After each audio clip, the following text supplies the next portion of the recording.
Hai, nama aku Alvina Valencia dan aku adalah owner dari Vanilla Beauty Bar.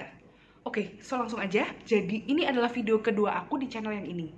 Dan video pertama aku dibikin 9 bulan yang lalu. Nah, anyways, kemarin dari beberapa orang yang komen-komen di video aku, emang cuma beberapa sih, ada satu pertanyaan yang cukup menggelitik gitu dan menurutku cukup bagus buat dibahas di video berikutnya, video kedua ini. Jadi, waktu itu ada orang yang nanya, Kak, gimana kalau kita udah ngajarin karyawan dan ternyata karyawan itu malah buka sendiri? Aku tahu ini adalah hal yang sering ditakutkan sama owner-owner salon atau mungkin owner-owner yang lain juga sih, owner-owner bidang bisnis yang lain gitu. Dan bahkan aku dulu pernah punya murid yang dia tuh laris banget, sampai sekarang pun dia laris banget, tapi dia nggak berani punya karyawan. Dan itu nggak cuma satu, ada beberapa temanku sendiri juga bahkan iya. Karena mereka takut kalau nanti udah susah-susah ngajarin, karyawannya malah keluar terus buka sendiri, terus gimana dong? Kan kita sendiri kan kursus mahal-mahal, kita percobaan ini itu, beli lem gagal, beli bulu jelek, terus-terusan kita trial dan error sampai akhirnya kita menemukan trik, teknik, dan formula yang tepat untuk salon kita, dan itu nanti kita ajarin ke karyawan. Nah, gimana nanti kalau kita udah ajarin susah payah dan kita udah transfer semua ilmunya, terus dia malah keluar dan dia buka sendiri? Sakit hati banget kan? Nah, aku di sini punya rahasianya. Tonton videonya sampai selesai ya. Jadi, kunci yang pertama adalah pada saat kita melakukan wawancara karyawan, itu kita harus telaten, sabar, bener-bener milih karyawan itu nggak bisa buru-buru gitu. Jadi kita udah baca CV-nya kan, mereka biasanya kirim lewat email atau bisa ngirim surat lamaran fisik ke kantor atau ke salon gitu ya. Terus setelah kita baca-baca, oh nih kayaknya yang ini oke nih, terus kan kita panggil buat kita wawancara. Nah, pada waktu wawancara ini, biasanya aku memanfaatkan momennya buat mengenali karakter mereka. Jadi pada saat wawancara, biasanya aku nanyain pertanyaan-pertanyaan yang nggak penting sih, dan itu cukup lama durasinya, kira-kira sampai 2 jam. Why? Karena biasanya dalam waktu 2 jam, menurut pengalaman aku ya, itu kalau orangnya hanya pura-pura baik atau pura-pura ramah, itu setelah 2 jam mereka udah capek gitu. Jadi udah mulai kelihatan karakternya. Nah, kenapa karakter ini penting?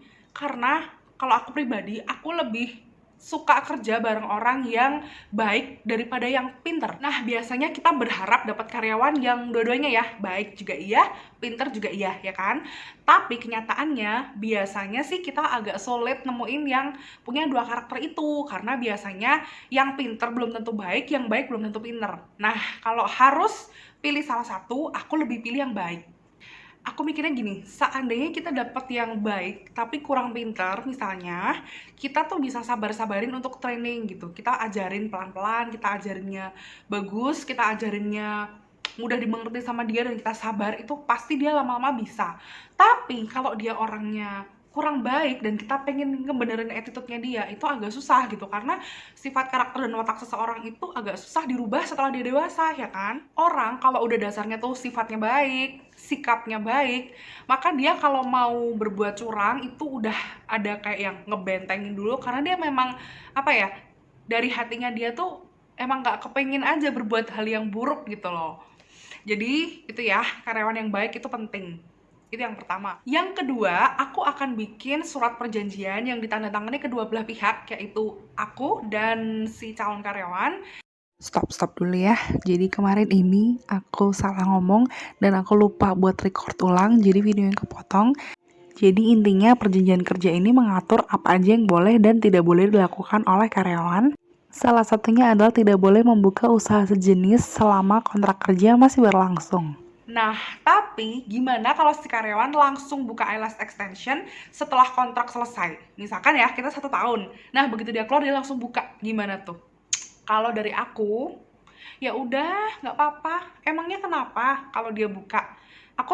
Justru aku selalu bilang sama si calon karyawanku, Mbak, yang penting selama kamu kerja di Vanilla, dalam waktu 1 tahun atau 2 tahun itu, kamu nggak boleh buka usaha yang sejenis, nggak boleh buka eyelash sendiri. Kenapa? Karena aku susah payah belajar dan aku akan ajarin semua ilmuku secara gratis, ya kan? Supaya kamu bisa ngerjain di Vanilla dengan baik. Nah, akan menjadi tidak adil kalau kamu buka di tempat lain pada waktu masa kontrak masih berjalan. Biasanya tuh aku omongin di depan dan aku kasih pengertian, dan biasanya mereka tuh akan ngerti kok.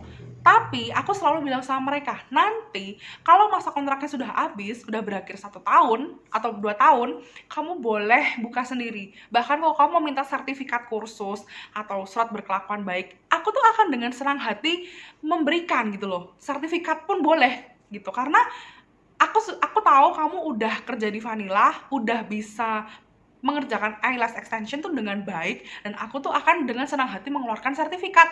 Jadi kalau kamu udah selesai kontrak dan kamu pengen buka, aku akan support. Dan ini beneran kejadian loh. Jadi ada beberapa karyawan yang dia ada yang sudah selesai kontrak, terus dia kepengen buka, jadi dia ngomong sama aku, dan aku keluarin sertifikat untuk dia. Ada juga yang masih dalam tengah-tengah masa kontrak, lalu dia pengen nikah waktu itu, jadi dia membatalkan kontrak dan dia membayar denda. Nah, karena dia sudah bayar denda senilai yang tertera di perjanjian, berarti kan dia udah berkelakuan fair. Jadi aku tetap keluarin sertifikat untuk dia, karena dia pengen buka eyelash juga. Terus mulai banyak tuh yang tanya, emangnya nggak takut? Berarti kan setelah dia buka, dia akan jadi saingan kamu. Padahal dia udah diajarin sama kamu, dia tahu ilmu-ilmunya eyelash yang bener tuh kayak gimana. Terus habis itu dia buka sendiri di kota yang sama, emangnya nggak takut? Aku tuh selalu punya prinsip, rezeki itu nggak akan tertukar, dan itu emang loh, itu benar-benar aku pegang teguh. Mau walaupun itu tuh sama karyawan atau sama teman-teman yang buka usahanya sejenis, aku tuh nggak pernah merasa bersaing gitu. Justru aku tuh merasa sukses bareng-bareng tuh lebih asik, dan itu bener loh. Aku tuh bahkan justru nggak ngerti sama teman-teman yang apa ya, jadi dulu ada aku buka eyelash nih, terus aku punya temen dia buka eyelash juga. Terus tiba-tiba dia kayak merasa aku tuh kompetitor, dan dia kayak apa, bikin gap gitu loh. Dia nggak seakrab dulu, dia nggak seramah dulu. Why? Rezekiku sama rezekinya dia tuh nggak akan tertukar. Udah, percaya aja. Rezeki kita sama rezeki orang lain tuh tidak akan tertukar. Jadi mau kita buka usahanya sama kek, mau sebelahan kek, kalau memang itu rezeki kita atau memang itu rezeki dia, ya udah tetap akan menjadi miliknya kita gitu loh. Dan itu juga berlaku untuk murid yang kursus sama aku. Kalau kursus sama aku, semua ilmu, semua rahasia yang aku tahu dan sudah aku pelajari pasti akan aku transfer semuanya. Dan di pikiran aku tuh nggak ada konsep kompetisi antara guru dan murid. No. Jadi aku bakalan senang banget kalau murid yang aku ajarin itu sukses, lebih sukses dari aku. It's okay. Aku malah senang banget, bangga sebagai yang ngajarin gitu loh. Nah, jadi gitu ya tips dari aku. Yang pertama, cari karyawan yang memang sifat dan karakternya udah baik. Yang kedua, bikin surat perjanjian yang jelas, yang mengatur apa yang boleh dan tidak boleh dilakukan si karyawan, dan kitanya juga. Jadi jelas itu, ada hak dan kewajibannya si karyawan. Terus ada dendanya jika salah satu pihak melanggar. Terus yang ketiga, menghilangkan konsep kompetisi. Jadi kalau ada karyawan yang buka lagi eyelash extension, kebetulan kan bidangku eyelash ya, ada karyawan yang pakai ilmu kita untuk buka lagi selama dia itu fair, jadi dia udah menyelesaikan kontrak atau dia membatalkan kontrak tapi dia bayar denda, ya udah gitu loh, nggak apa-apa.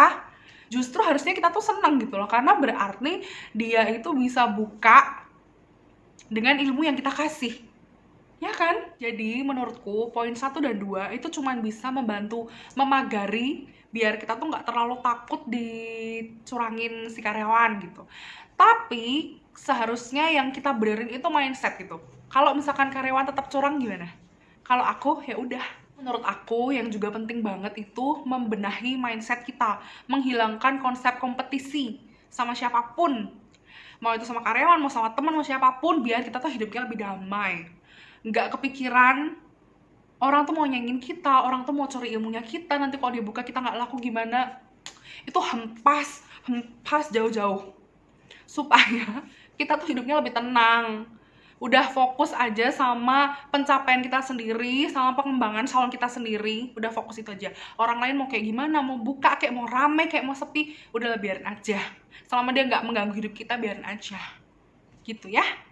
Dah, sekarang segini dulu ya tips dari aku. Kalau kalian suka sama videoku, jangan lupa like, comment, subscribe. Percaya deh, setiap kali ada notifikasi, ada yang like, ada yang comment, ada yang subscribe, aku tuh happy banget. Jadi thank you so much buat kalian. Dan tetap support aku ya. Komen di bawah, kalian mau tanya-tanya tentang apa? Seputar salon, seputar beauty bar, eyelash, sulam alis, baby glow. Kalian mau tanya apa, sebisa mungkin aku jawab. Oke? Thank you.